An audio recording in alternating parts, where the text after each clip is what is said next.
இது natural Ruby, பூமியில் விளைஞ்ச கல். சூரியன் ரூபின்னு சொன்னால் சூரியன் சிம்ம ராசிக்காரங்க, சிம்ம லக்னக்காரங்க. இதை வந்து வாஸ்துப்படி சில பேர் வந்து வீட்டில் இது சிவலிங்க வடிவில் இருக்கும். இந்த இடத்துல வந்து லிங்கத்தை வச்சு அதை பூஜை பண்ணுவாங்க. அது யோகம் கிடைக்கும் சொல்லுவாங்க. சூரியன்றது வந்து ஒரு ராஜகிரகம்.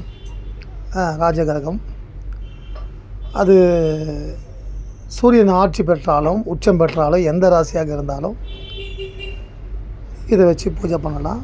இது வாஸ்து ஸ்டோன் சொல்லுவாங்க. இது பாருங்கள், என் கை சைஸுக்கு இருப்பாங்க. என் கை சைஸில் கையில் பிடிச்சா அவ்வளோ பெருசாக இருக்குது. அவ்வளோ பெரிய கல் கை சைஸ் இருக்குது. Natural Ruby.